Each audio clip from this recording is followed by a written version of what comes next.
ఓం శ్రీ మాత్రే నమః. ఛానల్లోకి స్వాగతమండి. మే 27వ తేదీ అమావాస్య మంగళవారంతో కలిసి వస్తుంది. అమావాస్య మంగళవారంతో కలిసి రావటం అనేది ధనుసు రాశి వారికి చాలా విశేషం. అలాగే ఈ రోజు ఎంతో శక్తివంతమైన రోజని కూడా పండితులు చెబుతున్నారు.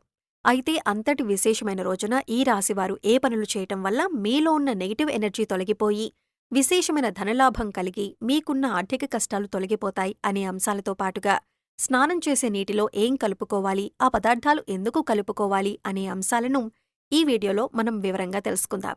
కానీ అంతకంటే ముందుగా మీరు గమనించాల్సిన విషయం ఏంటంటే, ఇప్పటివరకు మీరు మన ఛానల్ని సబ్స్క్రైబ్ చేసుకోకపోతే సబ్స్క్రైబ్ చేసుకొని, పక్కనే ఉన్న బెల్ ఐకాన్ నొక్కి ఆల్ సెలెక్ట్ చేసుకుంటే మేమిలాంటి వీడియోస్ అప్లోడ్ చేయగానే ముందుగా మీకు నోటిఫికేషన్ వస్తుంది. ఇక వివరాల్లోకి వెళ్ళిపోతే, ముందుగా అమావాస్య రోజు ఏ పనులు చేస్తే అదృష్టం కలిసొస్తుందో, ఏ పనులు చేస్తే దురదృష్టం కలుగుతుందో తెలుసుకుందాం.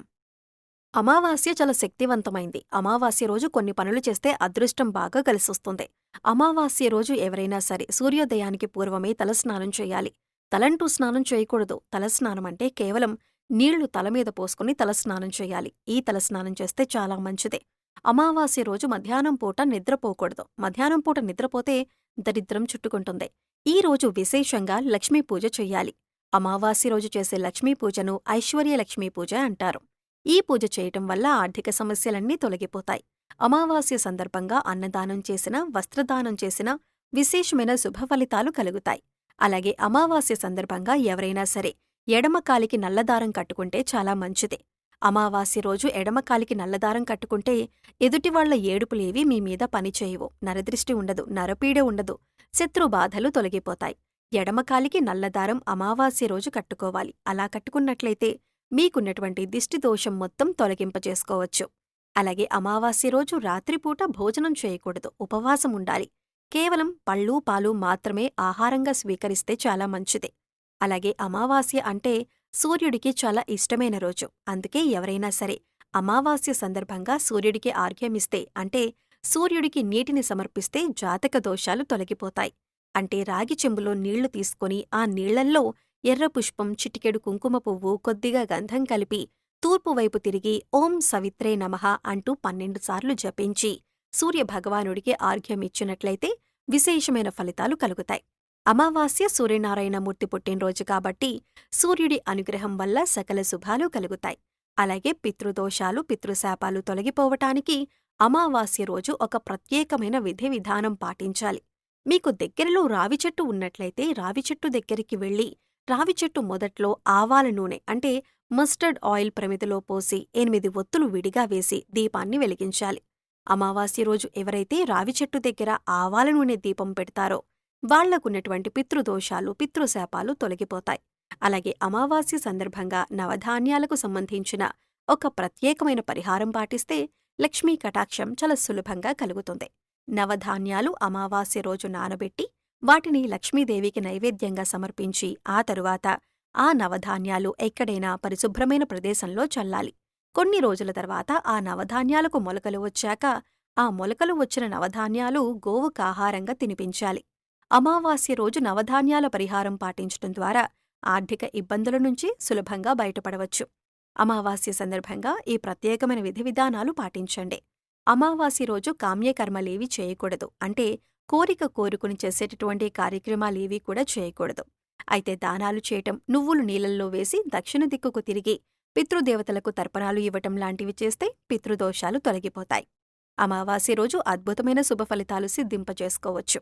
అలాగే అమావాస్య రోజున బకెట్ నీళ్లల్లో ఏది వేసుకుని స్నానం చేయటం వలన మీలో ఉన్న నెగటివ్ ఎనర్జీ తొలగిపోతుంది. అలాగే ఈ పదార్థాలలో బకెట్ నీళ్లను ఎందుకు కలుపుకోవాలి అనే అంశాలను ఇప్పుడు తెలుసుకుందాం. ప్రతి ఒక్కరూ కూడా ఆ భగవంతుడి ఆశీస్సులు మాపై ఉండాలని, జీవితంలో గొప్పగా ఎదగాలని కోరుకుంటారు. మరి ఆ దిశగా అడుగులు వేసేందుకు తమ వంతుగా ప్రతిరోజు పూజ చేస్తూ ఉంటారు. పూజ చేసినప్పుడు ఫలితాలు వస్తాయా అంటే మనశ్శాంతి మాత్రం ఖచ్చితంగా వస్తుంది. ఫలితం వస్తుందా అంటే మాత్రం అది వారి పూర్వజన్మ కర్మఫలితం మీద కూడా ఆధారపడి ఉంటుంది. మరి అలాంటి కర్మఫలితాన్ని తగ్గించుకోవాలి అంటే ఏం చేయాలి అనే సందేహం మీకు రావచ్చు.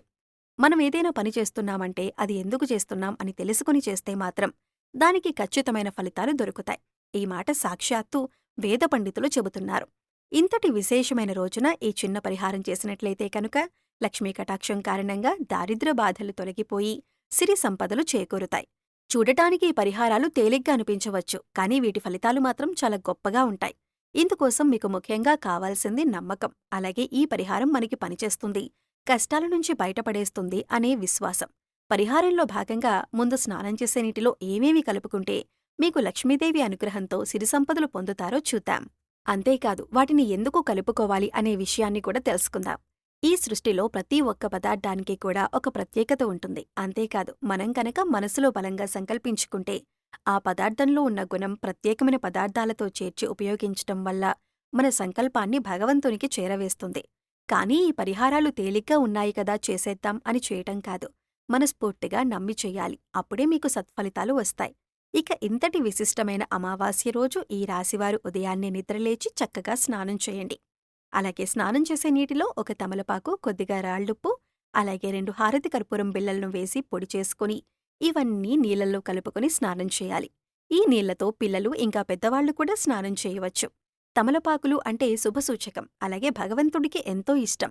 అంతేకాకుండా ఈ పదార్థాలన్నీ కూడా మీలో పాజిటివ్ ఎనర్జీని పెంచుతాయి, మీ చుట్టూ ఉన్న నెగిటివ్ ఎనర్జీని తీసేస్తాయి. ఈ పదార్థాలను నీళ్లల్లో కలిపి స్నానం చేయటం వలన భగవంతుని అనుగ్రహాన్ని పొందుతారు. బకెట్ నీళ్లల్లో ఒక తమలపాకు వేసి అరగంట తర్వాత స్నానం చేస్తే శరీరానికి మరింత స్వచ్ఛత లభిస్తుంది. ఒంట్లో ఉండే నెగిటివ్ ఎనర్జీ అంతా తొలగిపోతుంది. ఇక తమలపాకు అందుబాటులో లేనివారు చిటికెడు పసుపును స్నానం చేసే బకెట్ నీళ్లల్లో వేసుకోవచ్చండి. ఎందుకంటే పసుపు అనేది శుభసూచకం. ప్రతి ఒక్క శుభకార్యానికి ముందుగా మనం గణపతిని పసుపుతో తయారు చేస్తాం అన్న విషయాన్ని గమనించాలి. ఇక ఇటువంటి పసుపుని చిటికెడు నీళ్లల్లో కలుపుకోవటం వల్ల మనలో పాజిటివ్ ఎనర్జీ పెరుగుతుంది. అంతేకాదు మనసుకు కూడా పవిత్రత చేకూరుతుంది. ఇక రెండో పదార్థం మనం నీళ్లల్లో కలిపింది రాళ్లుప్పు. ఈ రాళ్లుప్పు నీళ్లల్లో కలపటం వల్ల మనలో ఉన్నటువంటి నకారాత్మక శక్తి అనేది తొలగిపోతుంది, అంటే నెగిటివ్ ఎనర్జీ. వాస్తవానికి చెప్పాలంటే మనకు తెలియకుండా మన మీద ఒక రకమైనటువంటి నకారాత్మక శక్తి పనిచేస్తూ ఉంటుంది. ఇక ఇలాంటి నకారాత్మక శక్తి ఉన్నప్పుడు మనం చేసే పనుల్లో ఆటంకాలు రావటం, అలాగే ఆర్థికంగా కుంగిపోవటం, ఇలాంటివన్నీ చూస్తూ ఉంటాం. ఇక ఈ నకారాత్మక శక్తి నుంచి బయటపడటానికి చిన్న చిన్న పరిహారాలు చేసుకుంటే సరిపోతుంది. దాన్ని తొలగించుకోవటానికి రాళ్లుప్పు మనకు ఎంతగానో సహాయపడుతుంది. ఇక మూడవ పదార్థం మనం నీళ్లల్లో కలిపింది కర్పూరం బిళ్లలు. ఇలా 2 కర్పూరం బిళ్లను పొడి చేసి నీళ్లలో కలపటం వల్ల మనలో దైవభావం పెంపొందుతుంది. దీన్నుంచి వచ్చే సువాసన మనలో ఉన్న చెడు ఆలోచనలను తొలగించి ఆధ్యాత్మికం వైపు మనల్ని నడిపిస్తుంది.